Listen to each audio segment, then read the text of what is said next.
Bago tayo mag-umpisa sa ating istorya, sandali lang at makisabay ka muna sa amin. Mag-iwan ka ng komento kung taga saan ka at anong oras mo ito pinapanood dahil baka sa lugar mo rin nagsimula ang isang kwentong tulad nito. Isang kwentong ipinanganak sa ulan, gutom at awa. Pero nauwi sa tadhanang walang makapagsasabi kung paano nagsimula. Minsan, ang mga taong pinakaminamaliit ng mundo ang siyang may pusong pinakamalalim magmahal. Sa bayan ng San Isidro, kilala si Salving Ladera sa pangalang Salving. Pero para sa karamihan, hindi na siya tao, kundi bahagi na lang ng kalsada. Isang maduming lalaking laging may dalang lumang sako, may punit na tsinelas at balbas na tila ilang buwang hindi naarawan ng matinong buhay. Tuwing umaga, makikita siyang namumulot ng plastik, bote at karton sa likod ng palengke. Tuwing hapon, nakasilong siya sa may waiting shed o sa tapat ng lumang bodega malapit sa ilog. At tuwing gabi, kapag nagsasara na ang mga tindahan, saka lang siya huminga ng maluwag dahil wala ng mga matang nandidiri sa kanya. Pero bago naging palaboy si Salving, isa siyang simpleng taong may pangarap. Dati siyang pahinante sa pier. Hindi man kalakihan ng kita, sapat iyon para sa isang maliit na pamilya. May asawa siyang si Marites, tahimik ngunit palabiro, at noon ay 5 buwan ng buntis sa una nilang anak. Pangarap nilang makalipat sa maliit na inuupahang bahay na may sariling gripo. Pangarap lang yon, hindi marangya, hindi mataas, pero malinis at marangal. Hanggang isang gabi, habang pauwi si Salving mula sa trabaho, nasalubong niya ang gulo sa kanto nila. May rumaragasang truck na nawalan umano ng preno. Sa gabing iyon, nabura ang lahat ng plano niya sa buhay. Nandoon si Marites, nadamay. Pati ang sanggol sa sinapupunan nito, hindi na ring iligtas. Mula noon, parang may naputol sa loob ni Salving. Unti-unti siyang nawalan ng gana sa trabaho. Lagi siyang late, minsan hindi sumisipot. Naging mainitin ang ulo, naging palainom, hanggang sa tuluyan siyang tanggalin sa pier. Ang maliit nilang inuupahang silid ay nabenta ang laman isa-isa. Ang huling nawala sa kanya ay hindi damit o higaan, kundi ang pakiramdam na may dahilan pa siyang bumangon kinabukasan. "Salving, kumain ka muna." Malumanay na sabi ni Aling Benita isang tanghali habang inaabot sa kanya ang mangkok ng lugaw sa likod ng karinderya. Si Aling Benita ang isa sa iilang tao sa palengke na hindi siya tinitignan na parang salot. Mataba, pawisin at laging may bimpo sa balikat, kilala si Aling Benita sa masarap na goto at sa ugaling may sungit sa salita, pera lambot sa gawa. Tinanggap iyon ni Salving nang walang tingin sa mata. "Salamat. Alam mo, hindi habang buhay ganyan ka," dagdag ni Aling Benita. "May buhay ka pa." Mahinang napangiti si Salving. "Hindi lahat ng humihinga may buhay pa, Aling Benita." Napailing ang matanda. "Aba, pilosopo ka pa rin kahit amoy kanal ka na." Sa di kalayuan, naroon si Mang Isko, isang karpinterong may pilay sa kaliwang paa, abala sa pagkukumpuni ng sirang kahoy na tulay sa likod ng palengke. Isa rin siya sa iilang nakakaalala kung sino si Salving dati. "Hoy, Salving!" sigaw ni Mang Isko. "Kung gusto mong kumita, may ipapabuhat ako sa iyo mamaya." "Bukas na lang, Mang Isko." "Bukas ka ng bukas, kaya ka nauubusan ng nayon." Hindi sumagot si Salving. Sanay na siyang marinig ang katotohanang ayaw niyang pakinggan. Sa parehong lugar, may isa pang palaboy na madalas siyang kasama pero hindi niya lubos pinagkakatiwalaan, si Teban. Mas bata kay Salving ng ilang taon, mabilis ang mata, mabilis ang dila, at mas mabilis ang kamay kapag may pagkakataong magnakaw. "Pare," bulong ni Teban habang umuupo sa tabi niya. "May napansin akong bukas ang likod ng grocery sa kanto. Baka may mapipira tayong sardinas doon mamaya." Tinignan siya ni Salving.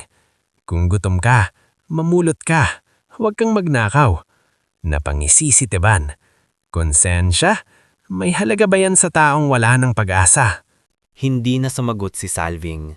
Sa totoo lang, may mga gabing gusto na rin niyang sumuko. Pero sa kaibuturan ng pagod at lungkot niya, may natitira pang hibla ng dangal na ayaw niyang tuluyang mawala. Kinagabihan, lumakas ang ulan. Ang buong San Isidro ay tila nilunod ng hangin at tubig. Nagsara ng maaga ang mga tindahan sa palengke. Nagmamadaling nag-uwian ang mga tao, habang si Salving ay nagsiksik sa ilalim ng yero sa tabi ng lumang bodega. Basang-basa ang laylayan ng pantalon niya. Kumakalamang sikmura, nanginginig ang kamay. Buwesit na buhay, bulong niya sa sarili habang niyayakap ang sako niyang halos wala namang laman. Maya-maya, may narinig siyang mahinang tunog. Sa una, akala niya'y kuting. Mahina, putol-putol, naninginig. Napakunot ang noon niya. Sumilip siya sa madilim na likuran ng bodega kung saan nakatambak ang mga sirang kaha ng gulay at prutas. Muli niyang narinig iyon. Isang iyak. Napahinto siya. Hindi iyon iyak ng hayop. Iyak iyon ng sanggol. Agad siyang tumayo kahit namimigata ang katawan. Tinabig niya ang 2 basang kahon ng repolyo at isang punit na trapal. Sa pinakaloob, may isang lumang kahon ng mansanas na halos bumigay na sa ulan. Doon nanggagaling ang iyak. Dahan-dahan niya itong binuksan. At doon, parang huminto ang mundo. May sanggol. Napakaliit. Maputla. Namumula ang balat sa lamig. Nakabalot sa manipis na kumot na basang-basa na. Nanginginig. Sa tabi nito ay isang bote ng gatas na halos maasim na ang amoy. At sa leeg ng sanggol, may munting kwintas na may palawit na letrang A. Napaupo si Salving sa putikan. Biglang bumalik sa kanya ang lahat. Ang gabing nawalan siya ng asawa. Ang batang hindi man lang niyang nasilayan. Ang mga pangarap na tinangay ng trahedya. Saglit siyang hindi nakagalaw. Nakatitig lang sa munuting nilalang na wari isang hininga na lang ang pagitan sa buhay at kamatayan. Diyos ko! Paos niyang sabi. Sinong gagawa nito? Umiyak muli ang sanggol. At sa isang iglap, tila may mainit na humaplos sa matagal ng malamig niyang puso. Hinubod ni Salving ang tuyong bahagi ng kanyang lumang polo at ibinalot iyon sa sanggol.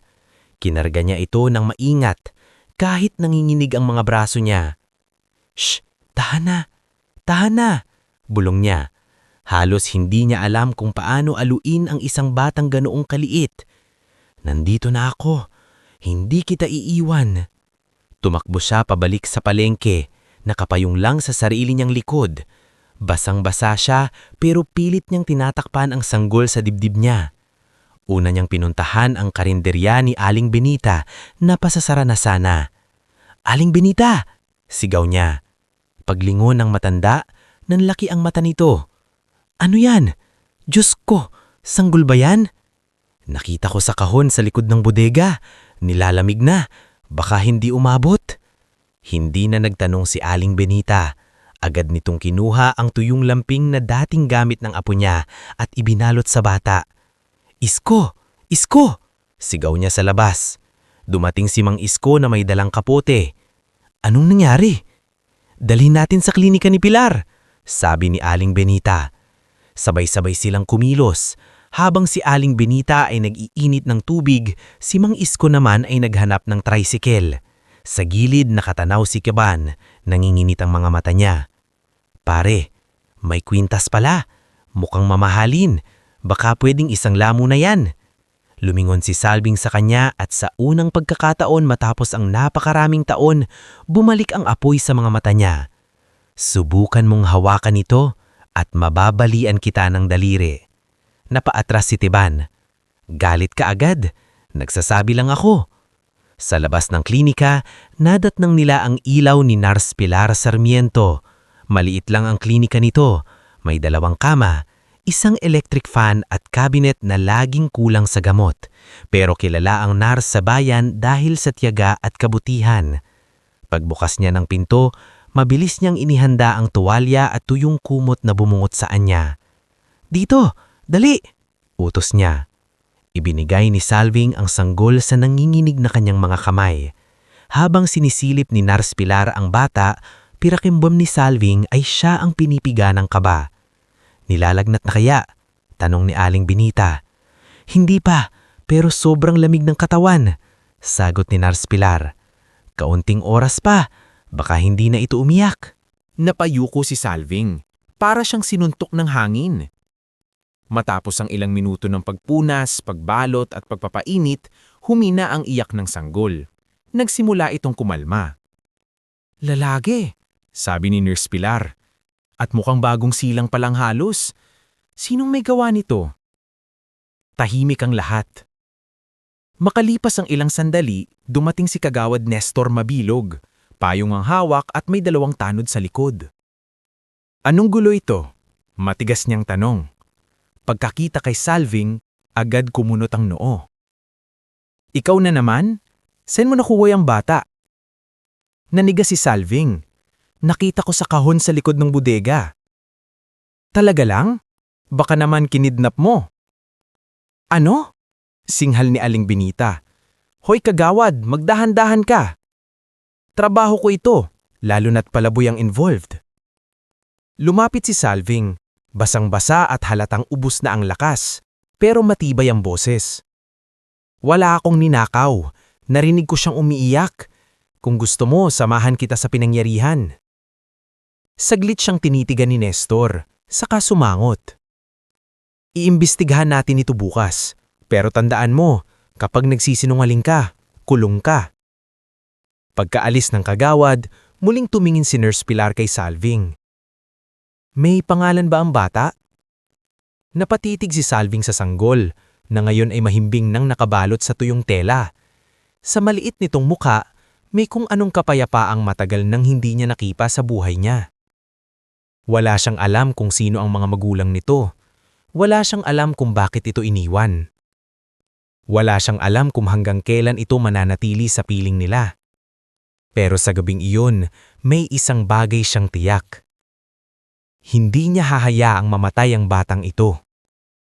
"Kung kailangan muna ng pangalan," mahinang sabi ni Salving, "Andre." "Bakit Andre?" tanong ni Aling Benita. Napatitig siya sa munting muka ng sanggol. "Dahil parang gusto kong bigyan siya ng bagong simula. Yung simula na hindi ko naibigay sa pamilya ko noon." Tahimik na napatingin sa kanya sina Aling Benita, Mang Isko at Nurse Pilar. Sa unang pagkakataon matapos ang napakahabang panahon, hindi bilang palaboy nakita si Salving sa gabing iyon, kundi bilang isang tao. At habang unti-unting humuhupa ang ulan sa labas ng klinika, mahigpit niyang hinawakan ang gilid ng lumang kama at nagbulong sa sarili. Isang pangakong wala pang nakakarinig, pero siyang magbabago ng takbo ng maraming buhay. "Hindi kita pababayaan, bata. Kahit ako pa ang maubos." Bago tayo magpatuloy sa ating istorya, makisabay ka munang muli sa amin. Mag-comment ka kung taga-saan ka at anong oras mo ito pinapanood, dahil habang binabasa mo ang kwentong ito, baka may isang batang katulad ni Andre sa lugar ninyo. Isang batang iniligtas lang noon ng awa, pero siyang magiging dahilan ng muling pagbangon ng isang pusong matagal nang wasak. Nang gabing iyon sa maliit na klinika ni Nurse Pilar, hindi na halos natulog si Salving. Nakahupo siya sa kahoy na bangko sa tabi ng kama ng sanggol, nakatitig lamang sa maliit nitong dibdib na marahang umaangat bumababa. Sa bawat paghinga ng bata, para bang may unti-unting binubuhay sa loob niyang matagal nang nalibing kasama ni Marites at ng anak na hindi na niya nasilayan. Mag-uumagahan na nang lumabas si Nurse Pilar mula sa maliit ng dispensary nito. May balang bote ng malgamgam na gatas at isang lumang kumot. Medyo kumalma na ang bata, pero kailangan pa rin siyang bantayan. Mahina pa ang resistensya. Ilang oras pa siyang nababad sa ulan, baka napaano na siya. Tahimik na tumundo si Salving. Hindi niya maalis ang tingin sa sanggol. "Pwede mo siyang kargahin," dagdag ni Nurse Pilar. "Mukhang nakikilala ka niya." Dahan-dahang inabat si Salving ang sanggol. Nanginginig pa ang mga kamay niya. Hindi sa lamig kundi sa hiwaga ng pakiramdam na iyon. Hindi niya alam kung paano buhatin ang sanggol ng tama.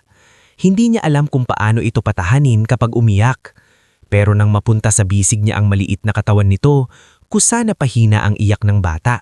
Saka ito suminghap ng marahan at tila humimbing muli. Napalunok si Salving. Parang, paus niyang sabi, parang ayaw niya akong bitiwan. Kasi, baka ikaw ang una niyang naramdaman na ligtas siya. Napayuko si Salving. Wala siyang masabi. Hindi nagtagal ay dumating muli sina Aling Benita at Mang Isko. May dalang pandesal at kaunting barya para sa gatas ng bata. Kahit mahirap lang din sila, may mga pagkakataon ang pinakamaliliit ang pinakamarunong magbahagi. Hindi pwedeng dito siya habang buhay, sabi ni Mang Isko habang tahimik na nakamasid sa sanggol. May proseso yan. Baka kunin ng mga taga-munisipyo o ng DSWD. Kunin man nila, singit ni Aling Benita. Ang importante na buhay muna. Hindi sumagot si Salving. Hindi pa man niya lubos na iintindihan, alam na niyang may kung anong dumidikit sa puso niya.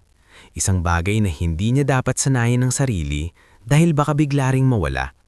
Pero mas malakas ang kaba kaysa sa katuwiran.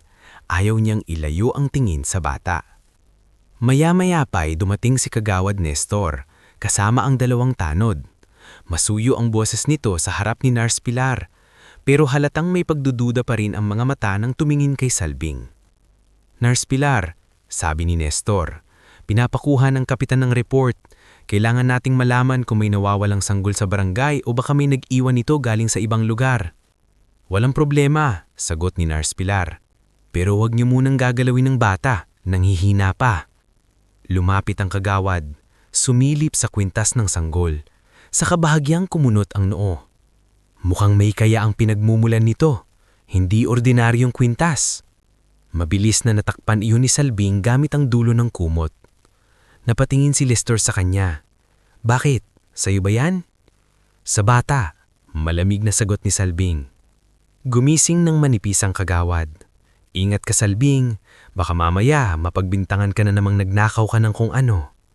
Hindi umimik si Salving, pero naramdaman iyon ni Aling Benita at Mang Isko. Abat, wala ka namang ginawang tama kundi magduda, bisit na sabi ni Aling Benita. Kung hindi dahil kay Salving, baka bangkay na ang inaabutan mo ngayon. Trabaho ko lang ito, hindi naman pwedeng sa awa lang paiirali ng lahat. Pagkaalis ng kagawad, napabuntong hininga si Nars Pilar. Mas mabuti sigurong itabi muna natin ang kwintas. Mahalaga yan. Baka yan ang susi sa pagkakakilanlan ng bata. Tahimik na tumanggo si Salving.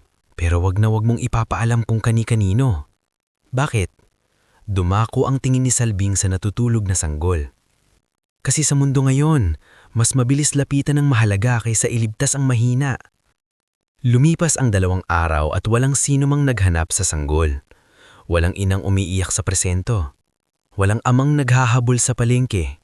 Walang anunsyo sa radyo. Wala. At habang wala pang malinaw na sagot ang barangay, ang Andre, ang pangalang pansamantalang ibinigay ni Salving, ay nanatili sa klinika ni Nars Pilar. Ngunit hindi libre ang gatas, lampin at gamot. Ang maliit na tulong ni Aling Benita at Mang Isko ay hindi sapat para sa matagalang pangangailangan. Kaya sa unang pagkakataon matapos ang mahabang panahon, sinubukan muli ni Salving magtrabaho ng maayos. Maagang maaga pa lang, nasa gilid na siya ng palengke, nag-aabang ng pagkakakitaan. Magbubuhat ako ng sako, sigaw niya sa mga tindero. Maglilinis ng pwesto, magtatapon ng basura. Abat, himala, nagtatrabaho na ulit ang baliw, bulbul ng isang tinderang hindi niya kilala. Naku, baka sa bata mapunta ang limos, sabi naman ng isa. Pero hindi na pinansin ni Salving ang pangukutya. Isang sako ng sibuyas, 2 basket ng kamatis, 3 kahon ng delata. Sa bawat binubuhat niya, bumabalik sa katawan niya ang pagod na tagal niyang tinakasan. Masakit ang likod niya, naninibago ang mga braso niya. Pero sa bawat barya na nahuhulog sa palad niya, naiisip niya ang gatas ni Andre. Pagkatanhaliring iyon, nadatnan si Tiban sa likod ng palengke, pawis na pawis at nakaupo sa tabi ng gripo. Pare, bakit pinapatay mo ang sarili mo sa pagbubuhat? Hindi naman anak yang batang yan. Nagpuna si Salving ng pawis gamit ang manggas. Hindi kailangan maging kadugo para magligtas. Napailing si Teban. Hindi ka na talaga nadala sa buhay. Tignan mo sarili mo. Wala ka nang ang kama. Mamumroblema ka pa sa sanggol. Ako na ang bahala. Kung ibigay mo na lang sa ampunan o sa mayayaman kung sino man ang may-ari sa kwintas, baka bigyan ka pa ng pera. Biglang tumalim ang tingin ni Salving. Hindi siya gamit na ipagpapalit. Tumaas ang dalawang kamay ni Teban. Ayos, sensitibo ka na naman. Pero sa kabila ng panglalait ng iba, may mga tao ring unti-unting napapansin ng pagbabago kay Salving. Isang hapon, habang nagtatali ng mga sirang kahon si Mang Isko sa likod ng bodega, tinawag niya si Salving. "Oh, hawakan mo to sa kabila." Sabay nilang binuhat ang isang mahabang tabla. Nang mailapag nila ito, inabot ni Mang Isko ang 3 barya. "Hindi libre ang tulong," sabi niya. "Salamat." At saka, tumikhim si Mang Isko. "Mas maayos ka nung tumayo ngayon." Napakunot ang noo ni Salving. "Ano? Nung mga nakaraang taon, parang ang bigat-bigat mong buhatin sarili mo. Ngayon, parang may dahilan ka ng huwag yumuko." Hindi nakasagot si Salving, pero sa kauna-unahang pagkakataon, bahagya siyang napangiti. Pagbalik niya sa klinika ni Nurse Pilar ng gabing iyon, nadatnan niyang gising ang sanggol at nakadilat ang mga mata. "Mukhang hinahanap ka," sabi ni Nurse Pilar. Pagkakarga ni Salving kay Andre, agad itong tumahimik. Ang maliit na kamay ng sanggol ay napahawak sa gusot niyang daliri. Parang biglang may kumurot sa puso niya. "Hindi ko alam kung paano ito gawin," mahina niyang sabi. "Alin? Ang maging kung ano man ang kailangan niya." Napangiti si Nurse Pilar. Walang taong handang-handa sa pagiging magulang. Minsan, natututo lang habang nagmamahal. Napayuko si Salving sa sanggol. "Andre," bulong niya. "Hindi kita kayang pangakuan ng marangyang buhay. Hindi ko alam kung paano kita palalakihin. Pero susubukan ko, araw-araw, hanggat kaya ko." Sa mga sumunod na linggo, unti-unting naging pamilyar na tanawin sa paligid ng San Isidro ang dating palaboy na may kandong-kandong na sanggol. Sa umaga, nagtatrabaho si Salving sa palengke habang si Aling Benita ang pansamantalang tumitingin kay Andre. Kapag tanghali, si Nurse Pilar ang sumusuri sa kalagayan nito. Sa hapon naman, si Mang Isko ang gumagawa ng maliit na duyang gamit ang lumang kahoy at pako. Sa gabi naman, si Salving mismo ang nagpapatulog sa bata sa gilid ng klinika o sa pwestong ipinahiram muna ni Aling Benita sa likod ng karinderya. Hindi madali. May mga gabing halos hindi matigil sa iyak si Andre. May mga gabing nilalagnat ito at kinakabahan si Salving na baka mawala rin ito tulad ng nawala sa kanya noon. May mga umagang wala silang pambili ng sapat na gatas, kaya nilalakad pa ni Salving ang 2 barangay para humingi ng dagdag na raket. At may mga araw na ang tingin ng ibang tao sa kanila ay parang isang biro, isang palaboy na kunwaring ama. Ngunit higit sa lahat ng iyon, mas lumalalakas ang kutob ni Salving na may lihim sa batang ito. Isang gabi, habang nilalagyan ni Nurse Pilar ng bagong tela ang leeg ng sanggol, muli nilang napansin ang kwintas na may letrang A. "Hindi ito peke," sabi ng nurse habang tinitignan iyon sa ilalim ng ilaw. "Gawa ito ng totoong ginto. Hindi man sobrang grande, pero halatang pag-aari ito ng pamilyang may kaya." "Ano bang ibig sabihin yan?" tanong ni Salving. "Ibig sabihin, may kwento ang batang ito at baka hindi simpleng kahirapan lang ang dahilan kung bakit siya iniwan." Tahimik si Salving. "May naalala ko," dagdag ni Nurse Pilar. "May mga ilang buwan nang nakakalipas. May usap-usapan sa kabilang bayan. May isang mayamang pamilya raw na nagkaroon ng iskandalo tungkol sa sanggol na nawala matapos ipanganak. Hindi ko lang alam kung chismis lang iyon." Nanigas ang panga ni Salving. "Hindi mo muna ikwento sa iba." Nagtaas ang kilay ni Nurse Pilar. "Natatakot ka ba?" "Hindi para sa sarili ko, para sa bata. Kapag nalaman ng maling tao na mahalaga siya, baka hindi awa ang unang lumapit sa kanya." Hindi kumibo si Nurse Pilar. Alam nitong may punto ang lalaki. Samantala, sa kabilang dulo ng palengke, may isa pang matang nagmamasid, si Kagawad Nestor. Nakita niyang isang minsang inilabas ni Nurse Pilar ang kwintas para linisin, at mula noon, parang lalong nag-iba ang paraan niyang pagtitig sa kanya. Hindi ordinaryo ang batang yan. Bulong niya sa sarili habang nakatayo sa gilid ng waiting shed. At kung may koneksyon yan sa malaking pangalan, baka may malaking pakinabang dyan. Hindi iyon alam ni na Salving. Ang alam lang nila, araw-araw nilang tinatahi ang isang buhay na muntik ng mapunit. At sa gitna ng lahat ng hirap, unti-unti ring umuusbong ang pagbabagong hindi inaasahan ng buong San Isidro. Ang lalaking dating lasing, pagod at wala nang pakialam sa buas ay nagsimulang maghilamos araw-araw. Nagsimulang magtrabaho ng marangal. Nagsimulang umiwas sa gulo. Nagsimulang mangarap kahit maliit lang. Isang gabi, habang nakaupo siya sa likod ng karinderya ni Aling Benita at pinapaypayan si Andre na nasa duyan, naupo sa tabi niya ang matanda. "Oh, Salving," sabi nito. "Hindi ko na maalala kung kailan kita huling nakitang ganyang kapayapaang muka." Napatingin siya sa duyang marahang umuugoy. "Hindi rin ako," sagot niya. "Tingnan mo nga naman, isang batang itinapon ng mundo, siya pa ang bumuo sa'yo uli." Mahina siyang napatawa. "Baka nga." "Sige, aminin mo na. Mahal mo na ang batang yan." Hindi sumagot agad si Salving. Pinagmasdan niya ang maliit na mukha ni Andre. Ang mahimbing nitong tulog. Ang marahang pagsinghap ng ilong nito sa bawat paghinga. Pagkatapos ay tumingin siya sa madilim na langit saka bumalik ang tingin sa duyan. "Hindi ko pa siya anak sa papel." Mabigat ngunit buo niyang sabi. "Pero sa puso ko, matagal na." At sa gabing iyon, habang mahina ang ihip ng hangin at tahimik ang paligid ng palengke, hindi alam ni Salving na ang simpleng pangakong iyon ang magiging simula ng mas mabibigat pang laban. Mga laban na susubok hindi lang sa tibay ng katawan niya, kundi sa karapatan niyang manatiling ama sa batang iligtas niya sa isang basang kahon. Bago tayo magpatuloy sa ating istorya, samahan mo muna kami sa isa na namang mas malalim na yugto ng buhay ni Salving at Andre. Mag-comment ka kung taga saan ka at anong oras mo ito pinapanood, dahil habang tumatagal ang kwento, lalo nating mapapatunayan na hindi sapat ang dugo para masabing pamilya. Minsan ang tunay na ugnayan ay nabubuo sa gutom, sakripisyo at mga luha na sabay ninyong pinunasan sa paglipas ng mga taon. Lumipas ang mga taon sa San Isidro na parang dahan-dahang agos ng ilog. Hindi mo mapapansing umaandar, pero kapag lumingon ka, malayo na pala ang narating mo. Ang munting sanggo na minsang natagpuan ni Salving sa loob ng basang kahon ay isa ng binatilyong may matalim na mata at tahimik na tikas sa edad na 15. Kapansin-pansin na agad si Andre sa buong bayan.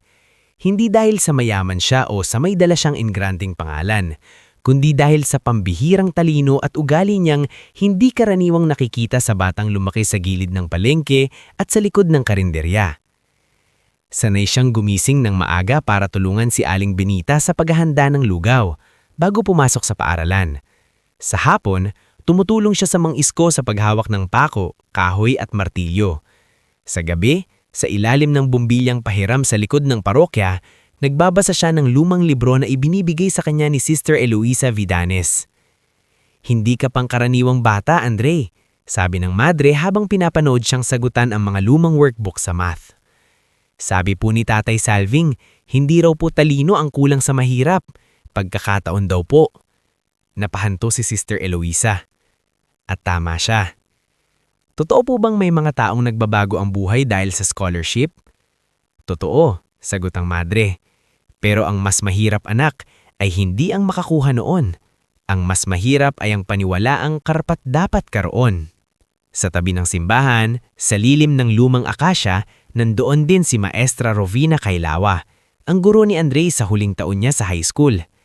Bata pa si Maestra Rovina kumpara sa ibang guro, ngunit kilala sa mahigpit na disiplina at malino na pagtingin sa mga batang may potensyal. "Hindi dapat dito ka lang magtatapos," diretsasang sabi nito, mingsang tinawag niya si Andre sa faculty room. "Nagtap ka sa buong district exams. May university sa Maynila na nag-aalok ng scholarship program sa mga batang tulad mo." Hindi agad naimik si Andre. "Maynila po," mahinang ulit niya. "Oo, malayong malayo iyon." Ang pangarap, malayo talaga sa umpisa. Hawak-hawak ni Andre noon ang gusot na bag niyang halos mapunit na ang tahi. Bigla niyang naalala si Salving, ang matandang halos sumuko na noon sa buhay ngunit bumangon muli para sa kanya. Naalala niya ang mga gabing nagbubuhat ito ng sako hanggang mamaga ang balikat. Ang mga umagang nagtitiis sa gutom para siya ang may baon. Ang mga panahong pinipilit nitong itago ang ubo at pananakit ng katawan para huwag siyang mag-alala. Pag-uwi niya ng gabing iyon sa maliit nilang inuukupahang silid sa gilid ng junk shop, isang pwestong nakuha ni Salving matapos itong gawing tagapaglinis at bantay roon, natagpuan niya ang matanda na inaayos ang lumang bentilador. "Tay," tawag niya. Lumingon si Salving. "Oh, ba't parang ang bigat ng noo mo?" Umupo si Andre sa kahoy na bangko. "May sinabi si Maestra Rubina." "Ano raw?" Huminga siya ng malalim. "May scholarship daw po sa Maynila. Gusto niya pong mag-apply ako." Natigilan si Salving. Saglit siyang napayuko, saka ibinalik ang tingin sa anak-anakan niya. Sa mga mata niya ay may halong tuwa at kirot na ayaw niyang ipahalata. "Eh di mag-apply ka." "Ganun lang?" "Ano bang gusto mo? Umiyak ako?" Pilit na pabiro niyang tugon. Napangiti si Andre, pero hindi nawala ang bigat sa dibdib niya. "Kapag natanggap ako, kailangan kong umalis." Hindi sumagot agad si Salving. Tinapik niya lang ang alikabok sa bentilador na para bang doon niya ay tinututo ang emosyong ayaw niyang ilabas. "Anak," sabi niya sa wakas, "hindi kita pinalaki para lang manatili sa lugar kung saan ako natapon. Pinalaki kita para makaalis ka rito." "Pero ikaw po." "Ako?" Napatawa siya ng mahina. "Matagal na akong naiwan ng panahon. Ikaw ang may hinahabol. Hindi ko kayang umalis ng basta-basta." "Matututunan ka." Marahang sabi ni Salving, kahit ramdam na ramdam ni Andre ang panginginig ng boses nito. Masakit, pero kailangan. Sa mga sumunod na buwan, naging sentro ng buhay ni Andre ang paghahanda para sa scholarship exams at interview.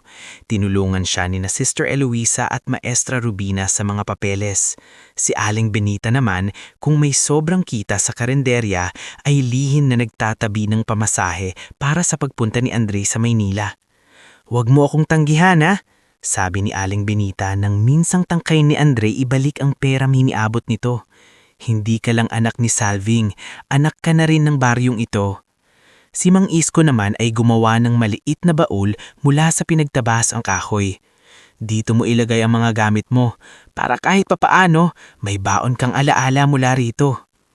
Kahit si Kuya Poldo, ang tricycle driver na madalas sumundo kay Andre kapag umuulan, ay nagbigay ng lumang relo. Hindi na ito kasing kinis ng bago, pero tumatakbo pa. Para maalala mo, huwag mong sasayangin ang oras na ibibigay sa iyo ng buhay. Sa gitna ng lahat ng ito, may mga matang nakatingin na may halong inggit at pag-aalinlangan. Isa na roon si Teban, na lalo pang naging magulo ang buhay habang tumatanda. Nalulung ito sa maliliit na panlalamang, pagsusugal, at kung minsan ay pakikisangkot sa nakawan ng bakal sa junk shop. "Ang swerte mo talaga, Andre. Anak ka lang ng kung sino-sino pero ikaw pa ang binubuhusan ng tulong ng lahat." Hindi kumatig si Andre. "Hindi swerte ang tawag doon, Kuya Teban. Maraming taong nagsakripisyo." "Pareho lang yan. Kung ako siguro ang pinulot ni Salving noon, baka ako rin niyang pamaynila." Matalim ang tingin ni Teban. "Hindi po, dahil hindi niyo naman pinili ang magbago." Hindi nakaimik si Teban. Gumisilang ito pero may kurot ang sinabi ng binata. Dumating ang araw ng resulta. Tinaog si Andre sa opisina ng prinsipal. Nandoon sina Maestra Rubina, Sister Eloisa at ang prinsipal na si Ginoong Bernarte. "Congratulations!" sabi ng prinsipal habang inaabot ang sobre. "Full scholarship ka sa Bate School of Business and Technology sa Maynila." Parang nawala ang tunog ng paligid. "Po?" nanginginig si Andre. "Kasama ang dormitory assistant at monthly stipend," nagdag ni Maestra Rubina na halos maiiyak sa tuwa. "Nagawa mo!" Napahawakan si Andre sa likod ng silya. Bigla niyang naisip si Salving. Ang lumang tsinelas nito. ang kalyo sa kamay nito. Ang pilit ng ngiti sa bawat panahong nagkukulang sila. Tay, mahina niyang sambit. Nang gabing iyon nagluto si Aling Binita ng kaunting pansit sa karinderya. Nagsama-sama ang maliliit na taong tumulong sa kanila. Sina Mang Isko, Kuya Poldo, Sister Eloisa, Maestra Robina, at maging si Nurse Pilar na ngaya'y bihira na lamang nilang makita ngunit hindi nakakalimot kay Andre. Sa gitna ng simpleng salo-salo, tahimik lang si Salving. Nakaupo siya sa sulok, hawak ang baso ng tubig. Pinagmamasdan si Andre na pinapalibutan ng mga taong masaya para sa kanya. Lumapit si Nurse Pilar. "Ba't ang tahimik mo?" Napangiti si Salving, pero mabigat ang mata. "Masaya ako. Pero ngayon ko lang tunay na naramdaman na darating pala ang araw na hindi na siya sa tabi ko gigising. Natural lang yan." "Hindi ko siya anak ng dugo," bulong ni Salving. "Minsan naiisip ko, baka dumating ang araw na hanapin niya kung saan talaga siya galing. At kapag nalaman niya, baka hindi na ako ang piliin niyang balikan." Napatingin si Nurse Pilar sa kanya. Saka sa kwintasan na minsan pa ay maingat na itinago sa maliit na kahon na nasa bulsa ng matanda. "Hanggang ngayon," sabi ng nurse, "hindi mo pa rin sinasabi sa kanya." Napapikit si Salving. "Hindi pa." Bumuntong hininga si Nurse Pilar. "Hindi mo maitatago habang buhay. Alam ko. At habang tumatanda siya, mas karapatan niyang malaman." Tumanggo si Salving, pero walang kasiguruhan ang mga mata niya. Makalipas ang 1 linggo, araw na ng alis ni Andre. Maaga pa lang ay nasa terminal na sila. Isang maliit na bag, ang baol na gawa ng Mang Isko, ilang damit, mga libro, at ang lumang relo ni Kuya Poldo. Iyon lang ang dala ng binata. Si Salving naman ay may bitbit na paper bag na may laman ng tinapay, kape, at nilagang itlog para sa biyahe. "Hindi naman po ako pupunta ng ibang bansa, Tay," sabi ni Andre, pilit na magaan ng tono. "Anong gusto mo? Gutumin kita sa bus," sagot ni Salving. Pareho silang nagtawanan pero kapwa nilang alam na pinipigil lamang nila ang bigat ng sandali. Bago sumakay si Andre, inilibas ni Salving sa bulsa ang isang maliit na supot. Nasa loob nito ang kwintasan na may letrang A. Napakunot ang noo ng binata. "Ano po yan?" Matagal na natigilan si Salving bago nagsalita. "Nasa leeg mo ito nung gabi na nakita kita sa kahon." Namlamig si Andre. "Kahon?" Parang nabikatan ng hangin sa pagitan nila. Napayuko si Salving. "Hindi ka anak ng dugo ng kahit sino sa baryo. Natagpuan kita noon sa likod ng lumang bodega. Basang-basa, halos hindi na humihinga." Hindi agad nakasagot si Andre. Para siyang binagsakan ng isang mundong hindi niya alam na umiiral. "Tay," mahina niyang sabi. "Bakit ngayon niyo lang sinabi?" "Dahil natakot ako." "Saan?" "Na kapag nalaman mo, mawala ka sa akin." Biglang sumikip ang lalamunan ni Andre. Sa dami ng taon na magkasama sila, ngayon lang niya nakita si Salving na ganoon kahina at katapat magsalita. "Meron pa ba kayong alam, Tay?" Tanong niya halos pabulong. Taming iyan lang, itinuro ni Salving ang kwintasan. "At may sabi-sabi noon na baka mayaman ng pinanggalingan mo. Pero chismis lang iyon, wala akong kasiguruhan." Namuo ang luha sa giid ng mata ni Andre, pero hindi pa iyon pumatak. "Bakit niyo tinago sa akin?" "Dahil bata ka pa noon. Tapos habang tumatagal, lalo akong natakot." Humigpit ang hawak ni Andre sa kwentasan. Hindi niya alam kung ano ang mararamdaman niya. Pasasalamat, sakit, pagkabigla, o galit. Sa loob ng napakaraming taon, akala niya ay wala ng lihim sa pagitan nila. Yun pala ang pinakamalaking lihim ay itinago ng mismong taong pinakapinagtitiwalaan niya. Dumating ang bus. "Anak," simula ni Salving. Pero umatras ng bahagya si Andre. Hindi siya sumigaw. Hindi siya nagwala. Ang mas masakit, tahimik lang siya. "Kailangan ko pong umalis," sabi niya. "Makinig ka muna. Pero salamat sa lahat, Tay. Putol niya, ngunit may kung anong pagbabago sa tono. At sumakay siya. Naiwan si Salving sa terminal, hawak ang papel na supot na hindi na naibigay ng buo. Habang papalayo ang bus, pakiramdam niya'y muli na naman siyang nawalan ng anak, hindi sa kamatayan, kundi sa isang katotohanang siya mismo ang nagtanim ng distansya. Sa Maynila, sinalubong si Andre ng ibang mundo. Malalaking gusali, dormitoryo, mga kaklasing maayos ang damit at sanay sa Ingles. Isa na roon si Lior Castillejos, mayamang binatang laging nakapulido ang sapatos at tila sanay mamaliit ng hindi nagtataas ng boses. "Schooler ka?" Tanong nito sa unang araw pa lang nang mapansin ang lumang bag ni Andre. "Oo." Ngumiti si Lior pero may patalim sa likod ng ngiti. "Ayos, inspirasyonal." Hindi pinansin ni Andre ang pangungutya. Mas abala siya sa pakikibaka sa bagong buhay, sa klase, sa mga requirement, sa mga taong tila mas alam ang mundo kaysa sa kanya. Ngunit doon din niya nakilala si Mirel Sioson, working student sa library na may payak na pananamit, matalas na isip at hindi namamataas. "Hayaan mo si Lior," sabi nito minsang magkasabay silang nag-aayos ng libro sa silid-aklatan. Lumaki yon na akala niya mundo ang umiikot sa apelyido niya. Napatingin si Andre. "Mukha bang halatang nahihirapan ako?" "Mukha kang may iniisip na mas mabigat pa sa accounting." Bahagyang napangiti si Andre. "Marami lang. Sanay ako sa mga tahimik," sabi ni Mirel. "Sila yung pinakamaraming dinadala." Sa paglipas ng mga buwan, unti-unting lumitaw ang galing ni Andre. Napansin siya ni Professor Dalmas Chover, kilalang terror professor sa Business Analytics. "Mr. Andre," sabi nito matapos ang isang class presentation, "hindi ka lang magaling sa numero. Marunong kang tumingin sa problema na parang nakikita mo ang ugat bago pa ang bunga."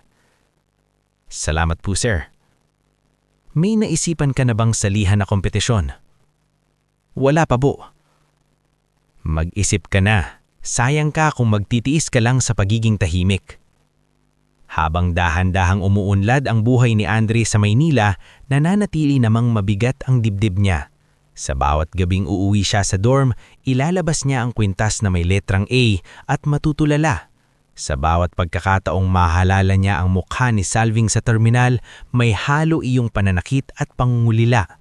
At habang lumalayo siya sa San Isidro, mas lalo niyang nararamdaman na may pader na bumuo sa pagitan nila ng taong tumayong ama sa kanya.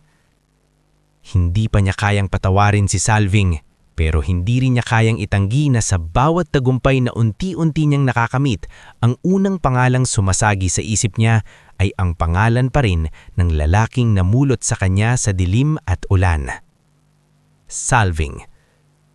At sa dulo ng unang taon niya sa Maynila, sa gitna ng pag-angat ng kanyang pangalan sa paaralan at ng paglalalim ng tanong kung tungkol sa tunay niyang pinagmulan, darating ang sandaling may isang taong lalapit sa kanya hindi bilang guro, kaibigan o kaklase, kundi bilang susi sa lihim na matagal nang nakabaon sa kwintas na nakasabit noon sa leeg ng sanggol na minsang iniwan sa kahon.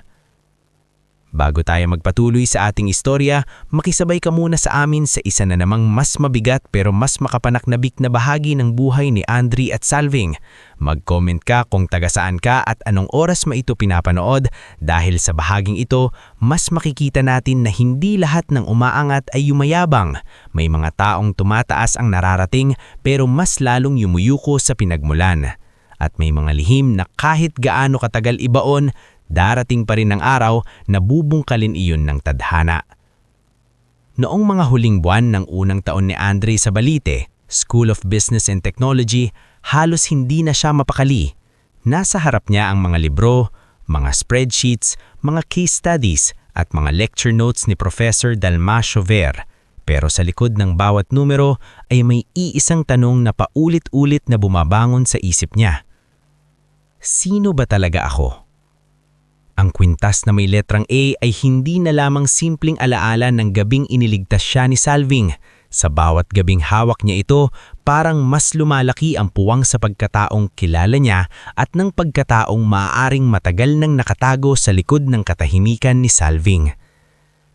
Minsan, habang nagsasara ang library, napansin iyon ni Mirel Sioson. Hindi ka na naman mapakali. Sabi nito habang inaayos sa mga librong ibabalik sa estante. Nakaupo si Andre sa sulok ng reading area, hawak-hawak ang kwentas. Minsan naiisip ko, mas tahimik siguro ang buhay kung hindi ko na lang nalaman. Hindi totoo yan, diretso niyang sagot. Mas tahimik siguro, pero mas mabigat. Napatingin si Andre sa kanya. Paano mo nasabi? Dahil ang mga tanong na hindi mo sinasagot, hindi yan nawawala. Lumalaki lang. Napabuntong hininga siya. Hindi ko alam kung handa akong malaman ang totoo. Umubo si Mirel sa tapat niya. Hindi mo kailangan maging handa para sa katotohanan. Ang kailangan mo lang, maging matatag kapag dumating na. Bago pa makasagot si Andre, may aninong huminto sa tabi nila. Isang lalaking nasa edad 50. Maayos ang polo, may makapal na salamin, at may tindig na halatang sanay sa malalaking opisina at tahimik na impluensya. Mr. Andre, sabi nito sa mababang boses. Tumayo si Andre. Kayo po. Ako si Atty. Celestino Braga. Napakunot ang noo ni Mirel. At bakit po ninyo kinakausap ang kaibigan ko? Hindi nawala ang magalang ng ngiti ng abogado. May nais lamang akong itanong kay Mr. Andre, kung maaari, pribado. Agad naging mapagmatsyag si Andre. Tungkol saan po? Sumulyap si Atty. Braga sa kwentas sa kamay niya. Tungkol sa palawid na hawak mo. Parang tumigil ang paligid. Unti-unting bumaba ang tingin ni Andre sa kwentas, saka bumalik sa mukha ng abogado. Saan po kayo nagmula? Sa pamilyang matagal nang naghahanap ng isang batang nawala. Hindi agad sumagot si Andre. Ramdam niyang biglang bumilis ang tibok ng puso niya. Si Mirel naman ay tumayo ng tuwid, tila handang harangin ang abogado kung kinakailangan. Wala akong interes na manakit, mahinahong sabi ni Atty. Braga, pero matagal ko nang hinahanap ang simbolong iyan. Ang letrang A na may ganitong disenyo ay ginagamit lamang ng pamilyang Alvaran. Alvaran? Ulit ni Andre. Tumanggo ang abogado. Isa sa mga lumong pamilyang negosyante sa bansa. Shipping, real estate, warehousing, agribusiness. At 20 taon na ang nakalipas, nagkaroon ng isang skandalo sa loob nila. Isang sanggulang nawala ilang araw matapos ipanganak. Ilang araw matapos yon, namatay si Aurora dahil sa komplikasyon sa panganganak at matinding depresyon. Hindi na siya nakarecover. Naiwan si Don Aristeo na wasak at ang pamilya ay nabalot ng katahimikan. Bakit walang nakaalam to?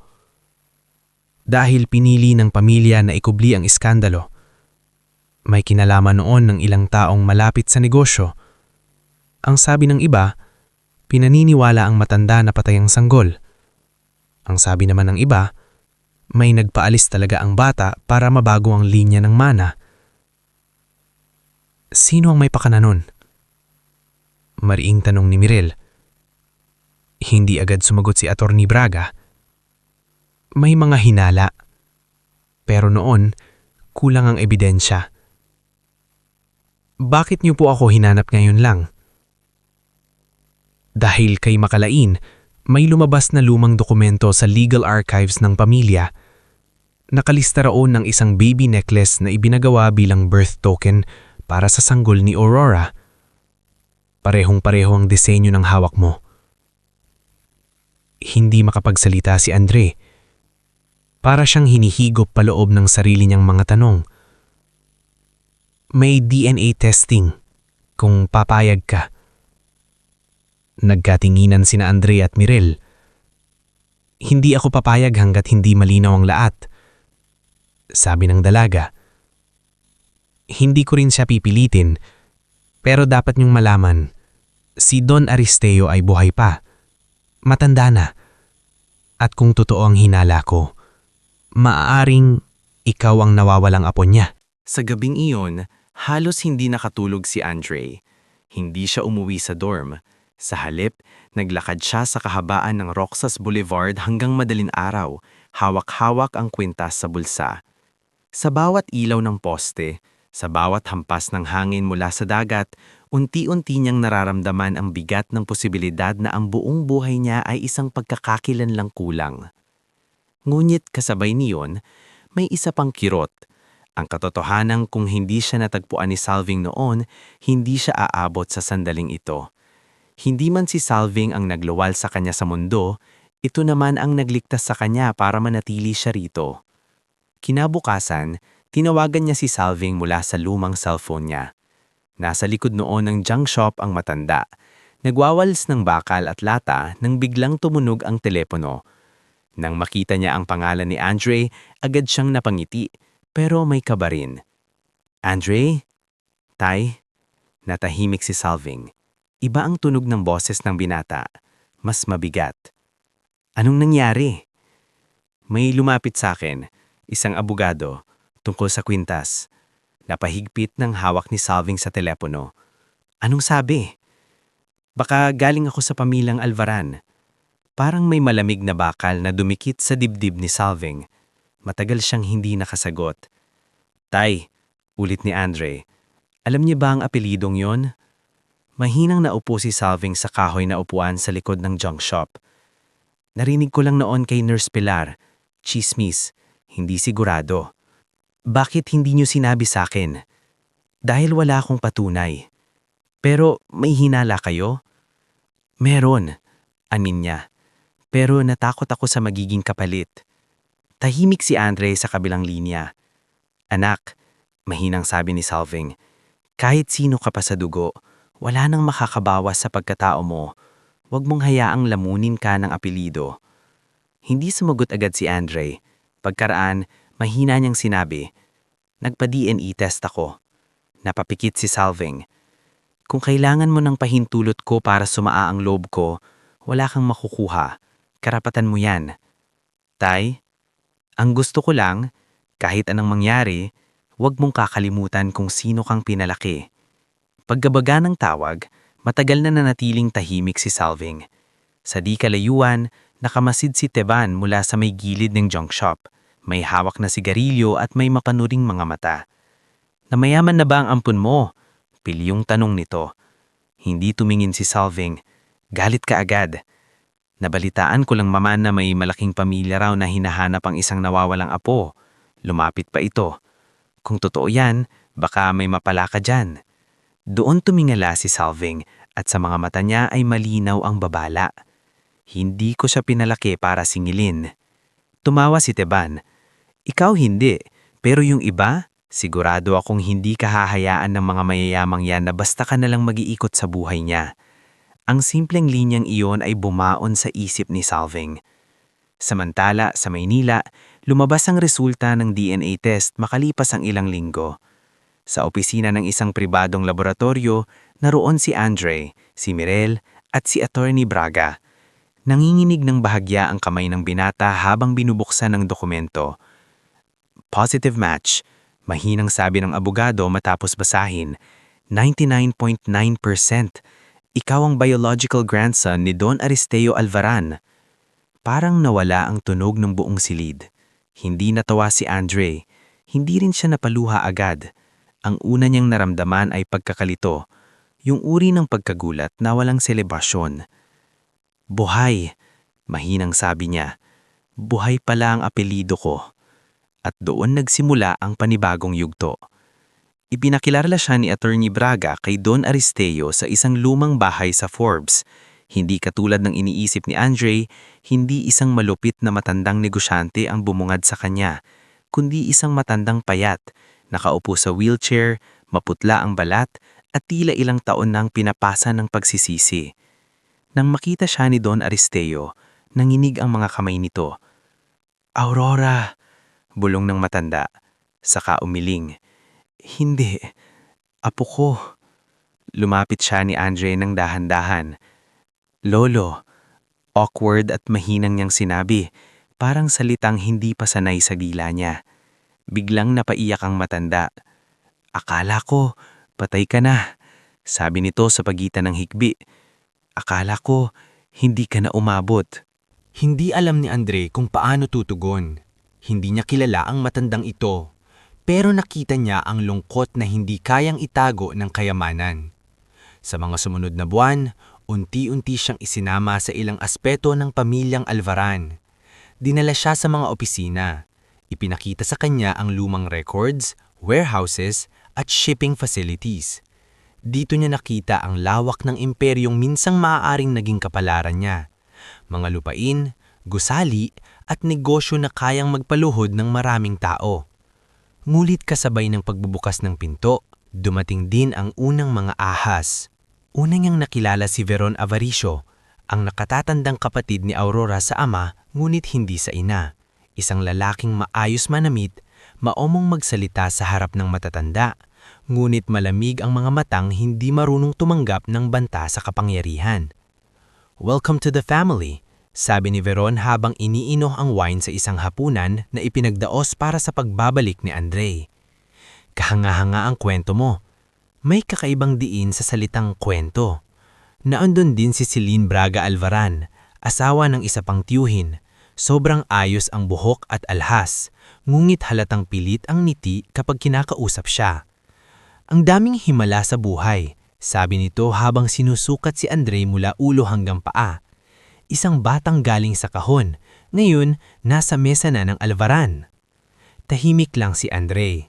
Sa kabilang dulo ng silid, naroon din si Leor Castillejos. Doon lamang niya nalaman na ang ama ng kaklase niya ay isa sa malalapit na kasosyo ng Alvaran Holdings. Hindi ko akalaing magiging literal pala ang social climb mo. Malamig na biro ni Leor na magkasalubong sila sa hallway matapos ang hapunan. Huwag ka mag-alala, hindi ko kailangan ng hagdan na ginagamit mo. Doon nagsimulang sumiklab ang tahimik nilang hidwaan. Sa kabila ng tensyon sa pamilya, hindi nagpabaya si Andre. Tinapos niya ang pag-aaral habang unti-unti niyang tinuturuan ni Don Aristeo sa negosyo.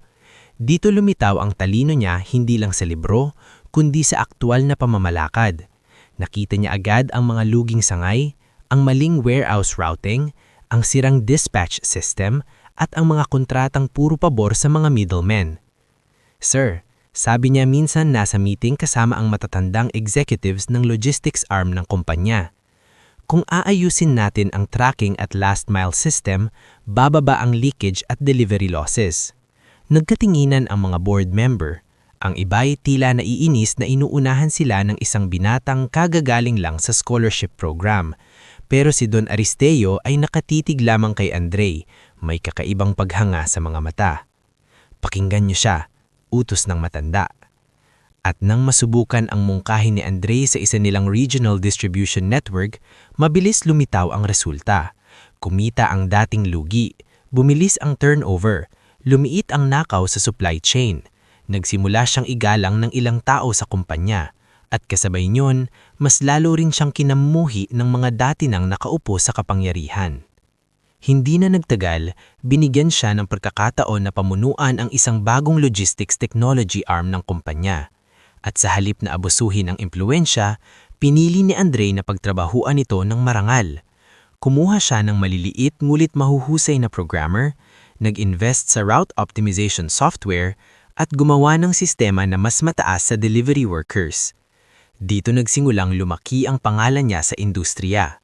Sa edad na 26, hindi pa man siya tinatawag na bilyonaryo ng media, malinaw nang papunta roon ang takbo ng kapalaran niya. Tumaas ang shares na ibinigay ni Don Aristeo. Lumago ang bagong tech subsidiary. Pumasok ang investors. Dumami ang inter-island contracts.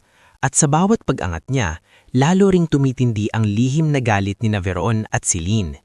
Pero sa gitna ng lahat ng tagumpay, may isang sulok sa puso ni Andre na hindi pa rin maayos. Si Salving. Mula nung maayos ang una nilang pag-uusap matapos ang DNA test, hindi pa sila muling nagkakita ng personal. Nagkaroon sila ng ilang tawag, ilang mensahe, ilang balitang ipinadaan kay Nurse Pilar at Aling Benita. Ngunit hindi pa rin nabubura ng buo ang sakit ng lihim na itinago. At habang si Andre ay lalong lumalapit sa mundo ng mga Alvaran, lalong pinipilit ng ilang kamag-anak na ilayo si Andre sa kanyang pinagmulan.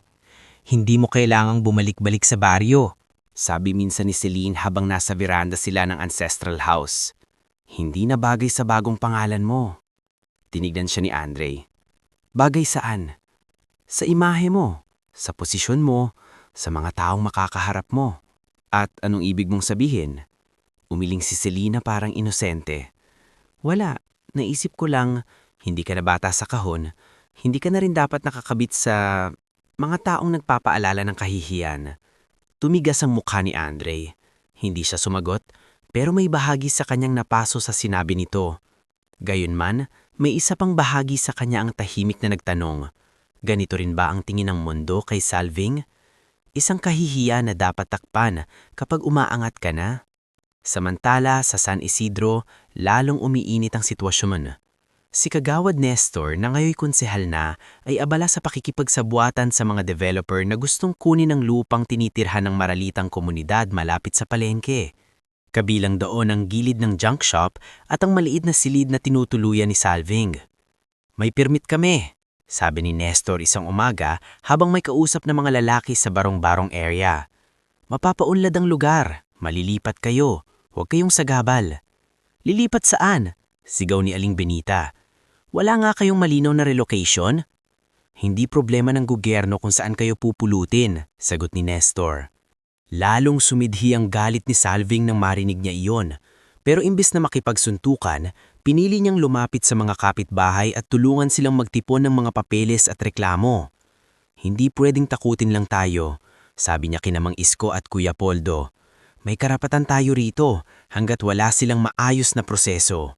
Hindi alam ni Nestor na ang simpleng paglaban ng matandang dating palaboy ay may makararating na balita sa Maynila. Isang gabing nasa opisina si Andre, nakikipagpulong sa kanyang team tungkol sa expansion ng Tech Logistics Arm, dumating si Mirel na may dalang mga printouts. Ano yan? Community land conversion document sa San Isidro, may pirma ng developer. At tingnan mo ang parent company. Binasa yun ni Andre. Mabagal na nagdilim ang mukha niya. Ang developer ay nakalink sa isang shell corporation na konektado sa isa sa mga subsidiary ng Alvaran Holdings, isang kumpanyang matagal ng hawak ni Veron. Hindi maaari, mahina nang sabi. Totoo, sagot ni Mirel. At may report pa na ang local official na nagpupush niyan ay may pangalang Nestor Mabilog. Isang ibyap, nagsimulang magdugtong-dugtong ang lahat sa isip ni Andre. Ang pagtingin ni Celine sa kanyang pinagmulan, ang tensyon ni Veron sa bawat pagtaas ng impluwensya niya, ang biglaang pag-usad ng land conversion sa lugar kung saan nakatira si Salving. Hindi na ito simpleng usapin ng negosyo. May pakialam ito sa pinagmulan niya, sa taong nagligtas sa kanya, at marahil sa mas malalim pang pagtatangka na burahin ang anumang bahid ng nakaraan na maaaring magpahina sa kanilang kontrol. Kinagabihan, hinarap niya si Attorney Celestino Braga. Sabihin niyo sa akin ang buong totoo, hindi yung pira-pirasong legal version lang. Sino ang may pakana sa pagkawala ko noon? Tahimik ang abogado. Attorney Braga. Huminga ito ng mabigat. May mga record ng financial transfers noon, may mga nawawalang nursing logs, at may isang pangalang paulit-ulit lumilitaw sa paligid ng mga anomalyang iyon. Sino? Tumingin ang abogado sa kanyang diretsyo. Si Veron Avaricio. Parang may sumabog sa loob ni Andre. Hindi pa natin pwedeng ipasok sa korte ng hindi sapat ang final evidence, dagdag ng abogado. Pero malakas ang hinala, at kung tama ako, hindi niya inaasahang mabubuhay ka, lalo na't babalik ka para hatiin ang linya ng mana. Napahawak si Andre sa mesa. Biglang nag-iba ang kahulugan ng lahat. Hindi siya basta nawala. Baka may sadyang nagalis sa kanya. Hindi lang para ilayo, kundi para burahin. At ang mas matindi pa, habang tahimik siyang tinatanggap ng pamilya sa ibabaw, maaaring may mga taong pareho pa ring naghuhukay sa ibaba para tapusin ang trabahong hindi nila natapos noon. Tumayo si Andre at tumingin sa malawak na bintana ng gusali, tanaw ang mga ilaw ng lungsod. Sa refleksyon ng salamin, hindi na niya nakita ang batang nagdududa sa sariing halaga. Hindi na rin ang scholar na takot malamon ng mayayamang apelido. Ang nakita niya ay isang lalaking may dahilan para lumaban. Para kay Aurora na hindi na nakapagpaliwanag. Para kay Don Aristeo na nilinlang ng sariling dugo. At higit sa lahat, para kay Salving, ang taong walang inaasahang kapalit nang iligtas siya mula sa ulan at kahon, pero siyang muli na namang nadadamay sa kasakiman ng mga taong hindi marunong tumanaw ng utang na loob. At sa gabing iyon, sa unang pagkakataon mula nang matuklasan niya ang apelyidong Alvaran, malinaw na ang naging pasya ni Andre. Hindi niya gagamitin ang kapangyarihan para magpasikat. Gagamitin niya ito para gumanti sa tamang paraan, hindi sa salita, kundi sa pagbagsak ng mga taong yumaman sa pagsisinungaling at sa pag-ahon ng mga taong minahal siya bago pa man siya magkaroon ng pangalan, titulo at bilyong halaga. Bago tayo dumako sa huling bahagi ng ating istorya, samahan mo muna kami sa pinakamasakit pero pinakakasiyasiyang yugto ng buhay ni Salving at Andre.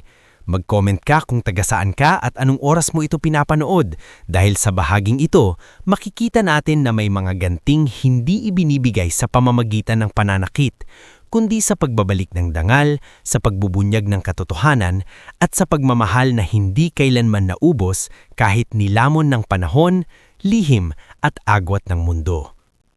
Nang gabing malinaw na sa isip ni Andre ang dapat niyang gawin, hindi na siya natulog. Nakatayo siya sa harap ng malawak na bintana ng opisina ng bagong logistics technology arm ng Alvaran Holdings, tanaw ang siyudad na tila hindi nauubusan ng ilaw, ingay at taong handang tumapakan para sa kapangyarihan. Sa salaming nasa harap niya, hindi na niya nakita ang dating scholar na nangangapa sa Maynila. Hindi na rin ang batang pilit naghahanap ng sagot sa kwintas na may letrang A.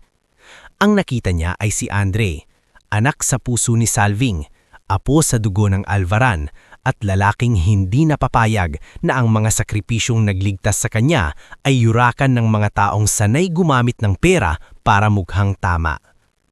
Pag-ikot niya, nadatnan niya si Mirel sa may pinto, may hawak na folder at 2 kape. "Hindi ka pa rin uuwi?" tanong nito. Tinanggap ni Andre ang isang tasa.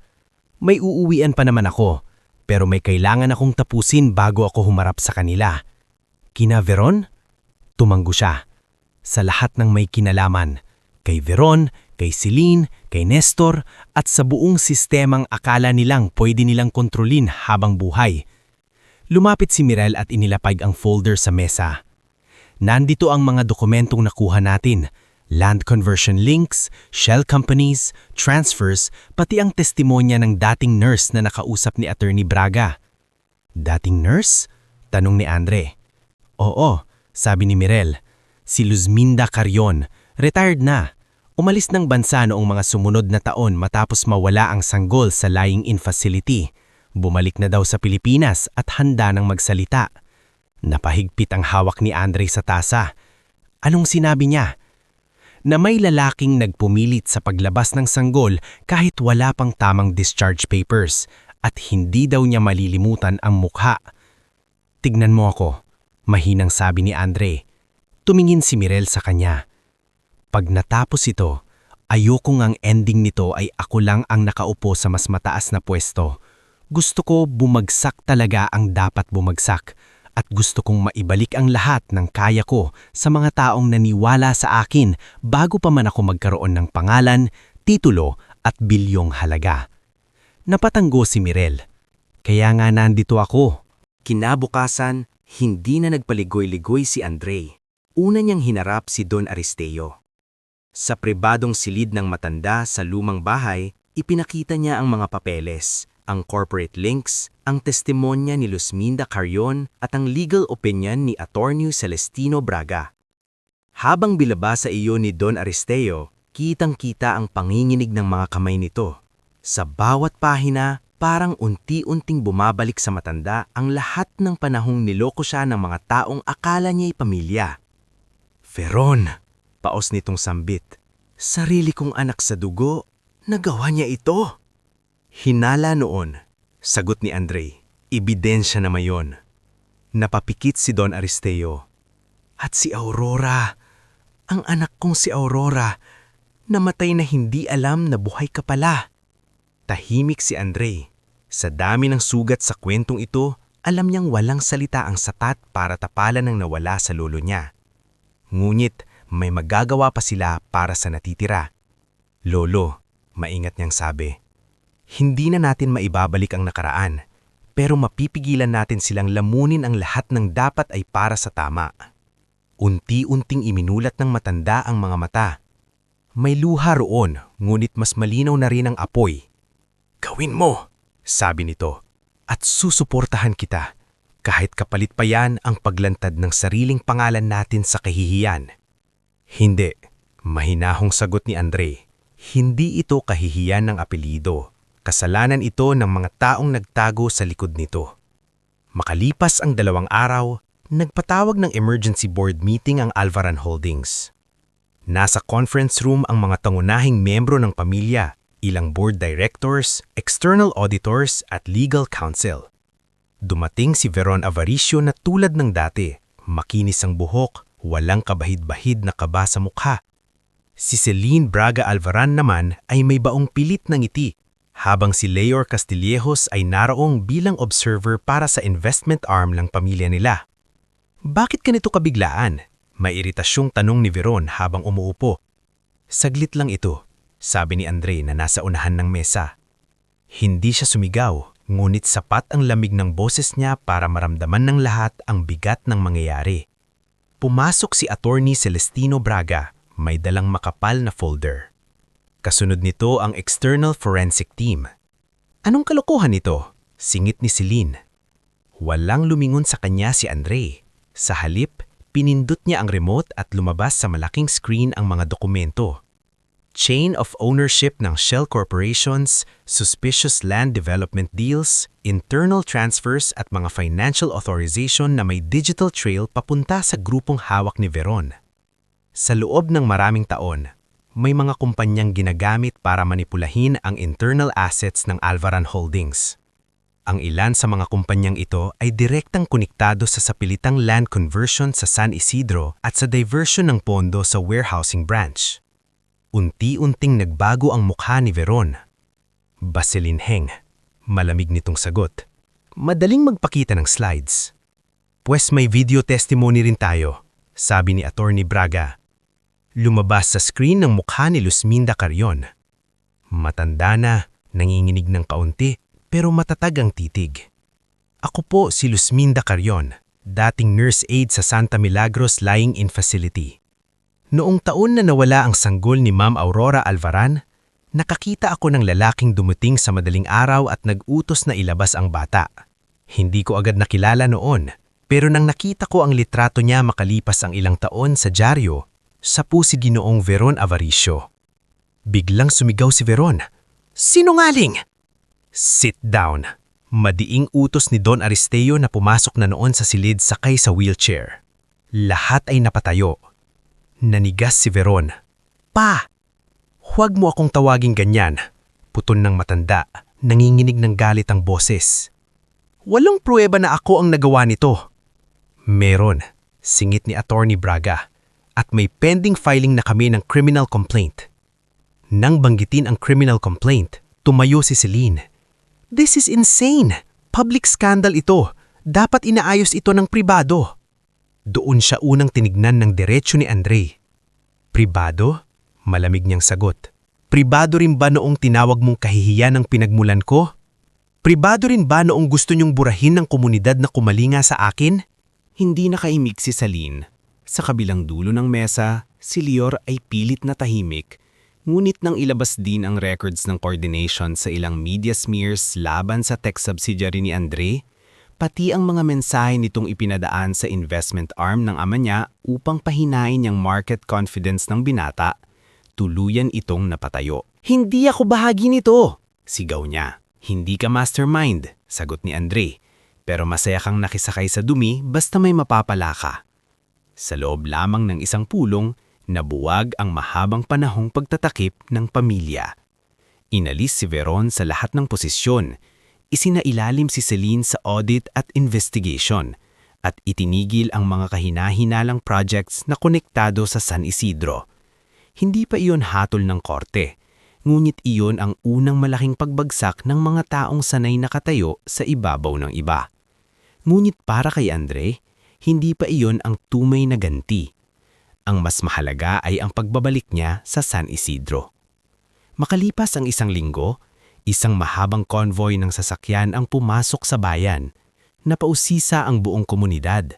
May ilang reporter, may mga abogado, may social workers, may project managers, at may mga tauhan mula sa munisipyo na tila biglang naging maamo ang mga mukha. Sa harap ng lumang palengke, huminto ang itim na sasakyan ni Andre. Dahan-dahan siyang bumaba. Nanahimik ang paligid.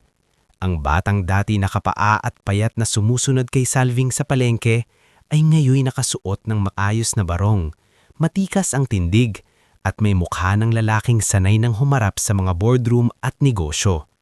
Pero sa mga mata niya, may parehong lalim pa rin ng batang minsang nangangarap sa ilalim ng ilaw ng parokya. "Mama ko," bulong ng isang tinderang napatingin.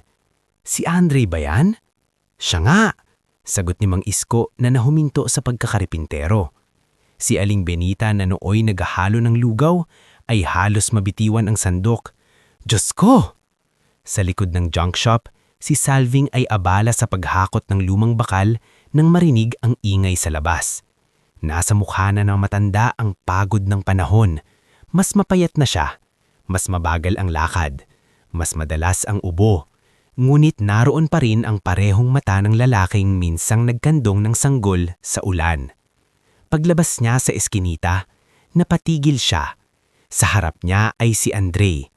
Ilang segundo silang walang imik, parang ang lahat ng taon, tampo, hiya at pagmamahal ay nagsiksikan sa pagitan nila. "Tay," unang sabi ni Andre. Parang kinapos ng hangin si Salving. "Andre!" Lumapit ang binata. "Pasensya na." Sabay nilang nasabi. Pareho silang napatigil. Bahagyang napatawa si Andre pero namuo agad ang luha sa mata niya. "Nauna ka pa. Mas matanda ako eh." Hinang biro ni Salving, ngunit basag ang boses. Hindi na napigilan ni Andre. Lumapit siya at yinakap ng mahigpit ang lalaking minsang nagligtas kanya mula sa kahon. Sa gitna ng palengke, sa harap ng mga taong minsang nanood lang sa hirap nila, yumakap siya ng buong buo. Walang hiya, walang pag-aalinlangan, walang agaw ng estado. Napapikit si Salving habang nanginginig ang mga balikat. "Akala ko," hirap niyang sabi, "akala ko hindi mo na ako babalikan." Lalong humigpit ang yakap ni Andre. "Kahit saan ako dalhin ng dugo ko, dito pa rin ako unang naging tao." May mga taong napaluha. Si Aling Benita ay tahasang nagpahid ng luha gamit ang dulo ng apron. Si Mang Isko ay tumingin sa langit at umubo na lang para maitago ang paglambot ng mata. Pati si Nurse Pilar na dumating din nang mabalitan ang pagbabalik ni Andre ay napatakip sa bibig. Maya-maya, humarap si Andre sa mga tao. Sa likod niya ay mga abogado at staff. Sa kanan niya ay si Salving. Sa kaliwa ay Attorney Braga at ang project team. "Kayo ang saksi," sabi sa komunidad ni Andre. 20 taon na ang nakaraan. May isang lalaking pinandidirihan ng marami dito ang pumili na iligtas ang isang sanggol na walang kalaban-laban. Hindi niya ako tinanong kung mayaman ba ang magulang ko.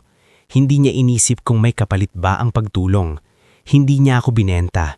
Hindi niya ako pinabayaan. Kung wala si Salving Ladera, wala ako rito ngayon. Tahimik ang buong paligid. Ang akala ng iba, Patuloy niya, ang ganti ay pananakit. Pero may mas mabigat na ganti kesa roon. Ang ibalik sa isang mabuting tao ang dangal na ninakaw ng kahirapan at pangmamaliit. Ikinumpas niya ang kamay sa likod. Doon inilabas ng mga tauhan ang malaking blueprint at mga dokumento. Simula ngayon, anunsyo ni Angre. Ang lupang ito at ang kalapit na bahagi ng komunidad ay legal ng dibilhin at ilalagay sa ilalim ng isang housing at livelihood trust. Ang pangalan ng proyekto ay Salving Ladera Homes and Skills Center. Nagulantang ang mga tao. Hindi lang po ito bahay, dagdag ni Mirel na lumapit sa tabi niya. May livelihood center, health clinic, at scholarship desk din para sa mga batang gustong mag-aral. Napahawak si Salving sa braso ni Andre. Anak, ano ba to? Hindi mo kailangang... Huwag mo po akong pigilan, mahinahong sabi ni Andre. Nakatingin sa kanya. 20 taon mo akong binuhat. Hayaan mo naman akong suklian ka. Kasunod noon ay isa-isa pang mabibigat na eksena. Sa tulong ng National Investigators at Media Exposure, natuluyang nasibak si Nestor Mabilog sa pwesto at isinailalim sa kaso dahil sa land conversion scam at pakikipagsabwatan sa mga developers. Nang minsan tangkain nitong lumapit sa crowd para magpaliwanag, siya mismo ang tinalikuran ng mga taong dati niyang minamaliit. Nasaan ang relocation na pinapangako mo?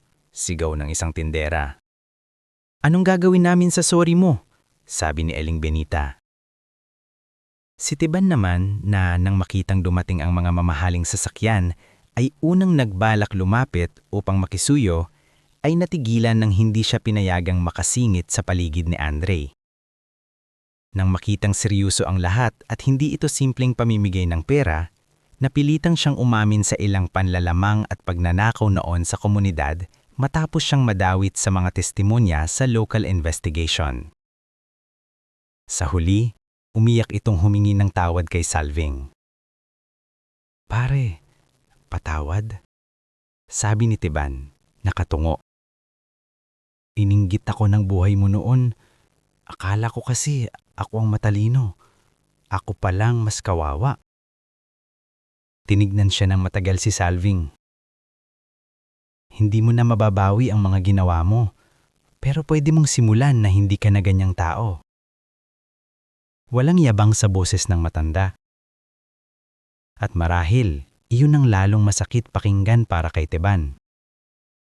Samantala, sa Maynila, tuloy ang legal na pagguho ng mga tunay na may sala. Nasampahan si Veron Avaricio ng mga kaukulang kaso, fraud, conspiracy, asset diversion, at mga kasong may kinalaman sa pagkawala ng sanggol noon. Si Celine ay nadawit sa tax anomalies at obstruction efforts. Ang ilang kasabwat sa korporasyon ay natanggal at iniimbestigahan. Pati ang investment links nila Lior at ng ama nito ay nasilip, dahilan para maputol ang ilang dating pakikipag-alyansa na akala nila'y hindi matitinag. Ngunit sa kabila ng lahat ng iyon, hindi hinayaang puro pagbagsak lang ang katapusan ni Andre. Binalikan niya isa-isa ang mga taong tumulong sa kanya noong wala pa siyang pangalan sa lipunan. Si Aling Benita ay binigyan niya ng maayos at permanenteng pwesto para sa karinderya, kompletong permits at bagong kagamitan. Si Mang Iskuri ginawang head trainer sa woodworking section ng Livelihood Center. Si Nurse Pilar ay pinatayo niya ng mas malaking community clinic na may 2 regular na nurse at libreng check-up sa mga bata at matatanda. Sina Sister Eloisa at Maestra Rubina ay pinangalanan niya sa 2 scholarship fund para sa mga mahihirap na estudyante ng San Isidro. Si Kuya Poldo ay binigyan ng bagong prangkisa at sasakyan para sa school transport service. Isang hapon, habang papalubog ang araw at abalang mga tao sa groundbreaking ng housing project, naupo si Andre sa tabi ni Salving sa ilalim ng lumang akasya malapit sa palengke. Tahimik muna sila. Kapatid? Pagkatapos ay nagsalita ang matanda. Ang laki na talaga ng mundo mo. Umiling si Andre. Hindi po. Lumaki lang ang abot ko. Pero ang mundo ko, nagsimula pa rin dito. Napangiti si Salving, saka napahawak sa dibdib ng bahagya. Napansin niyo ni Andre. Tay? Wala to. Matanda na. Tigilan niyo nga ako. Agad nag-aalala si Andre. Bukas din magpapacheck up tayo. Napatawa si Salving. Oo na, ikaw nang masusunod ngayon. Naging maayos ang gamutan sa matanda sa tulong ng pinakamahusay na doktor na ipinadala ni Andre. Hindi man naibalik ang kabataan nito, gumanda ang kalagayan niya. Lumakas ng kaunti ang katawan, lumiwanag ang mukha, at sa unang pagkakataon matapos ang napakaraming taon, nakalipat siya sa isang desenteng bahay. Malinis, maaliwalas, may sariling higaan, may sariling banyo, at may maliit na beranda kung saan pwede siyang umupo tuwing umaga at uminom ng kape. Noong araw ng formal na turnover ng bahay, may isa pang sorpresa si Andre.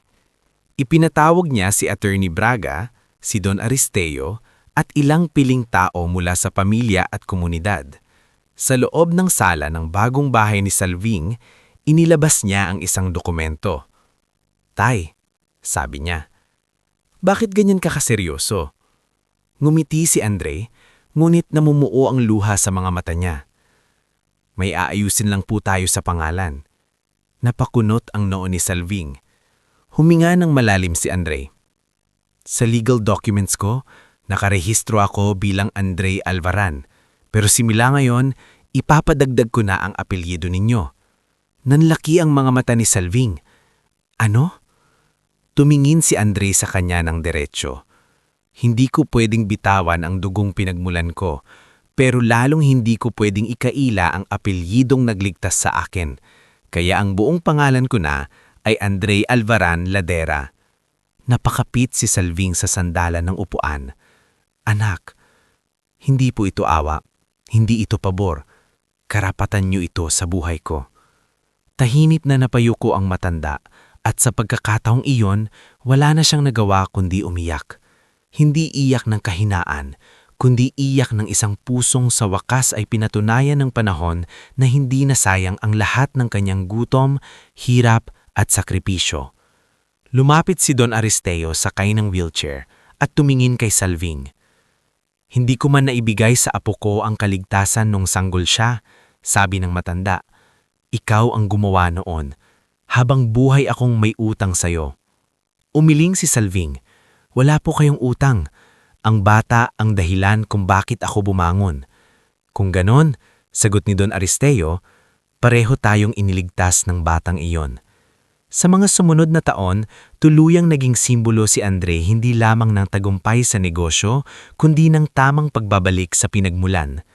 Sa ilalim ng pamamahala niya, lalong lumago ang mga kumpanyang inayos niya, at opisyal siyang kinilala ng media bilang isa sa mga pinakabatang bilyonaryo sa sektor ng logistics, technology at infrastructure. Ngunit higit pa sa bilyon ang turing sa kanya ng mga taga San Isidro. Para sa kanila, siya pa rin ang batang Andre na dating kumakain ng pandesal sa likod ng karinderya ni Aling Benita. At si Salving, hindi na siya tinawag ng bayan na palaboy. Tinawag na siya ng mga tao sa bagong pangalan na nararapat sa kanya, Tatay Salving.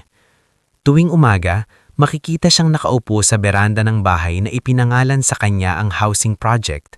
Pinapanood ang mga batang papasok sa eskwela, ang mga nanay na may hanap buhay sa center, at ang mga dating kapitbahay na ngayon ay may ayos ng bubong. Kapag dumarating si Andre mula sa Maynila o sa ibang bansa, lagi itong unang dumiretso sa kanya bago sa kahit anong meeting o okasyon. Isang dapit hapon, habang magkatabi silang nakaupo at pinagmamasdan ang paglubog ng araw sa San Isidro, biglang nagsalita si Salving. "Naalala mo pa ba yung gabing nakita kita sa kahon?" Ngumiti si Andre. "Hindi ko po maalala mismo, pero araw-araw kong inaalala ang desisyong ginawa ninyo." "Kung tutuusin, ikaw ang gumanti sa akin." Napatingin si Andre. "Paano naman po nangyari yon?"